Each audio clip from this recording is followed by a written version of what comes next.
অনেক দিন থেকেই আমার একটা পাহাড় কেনার শখ, কিন্তু পাহাড় খেয়ে বিক্রি করে তা জানি না। যদি তার দেখা পেতাম, দামের জন্য আটকাতো না। আমার নিজস্ব একটা নদী আছে, সেটা দিয়ে দিতাম পাহাড়টার বদলে। কে না জানে পাহাড়ের চেয়ে নদীর দামই বেশি। পাহাড় স্থাণু, নদী বহমান, তবু আমি নদীর বদলে পাহাড়টাই কিনতাম, কারণ আমি ঠকতে চাই। নদীটা অবশ্য কিনেছিলাম একটা দ্বীপের বদলে। ছেলেবেলায় আমার বেশ ছোট্ট খাট্ট ছিমছাম একটা দ্বীপ ছিল, সেখানে অসংখ্য প্রজাপতি। শৈশবে দ্বীপটি ছিল আমার বড় প্রিয়। আমার যৌবনে দ্বীপটি আমার কাছে মাপে ছোট লাগলো।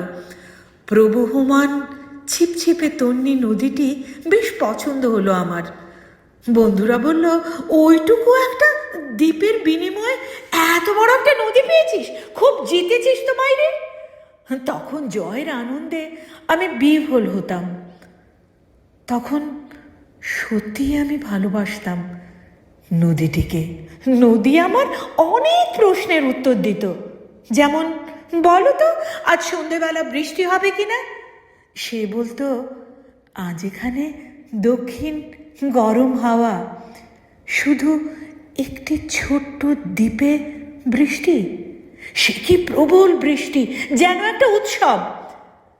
আমি সেই দ্বীপে আর যেতে পারি না।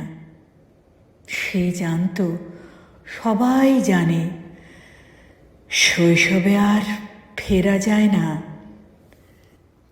এখন আমি একটা পাহাড় কিনতে চাই। সেই পাহাড়ের পায়ের কাছে থাকবে গহন অরণ্য।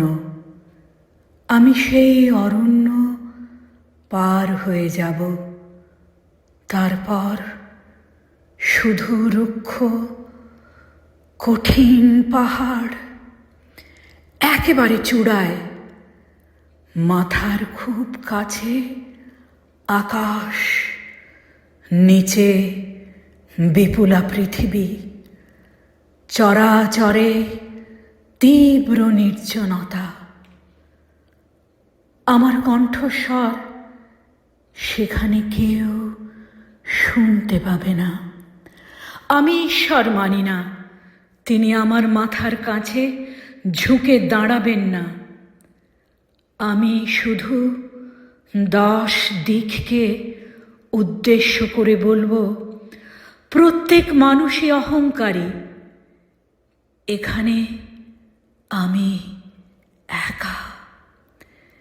এখানে আমার কোনো অহংকার নেই। এখানে জয়ী হবার বদলে ক্ষমা চাইতে ভালো লাগে।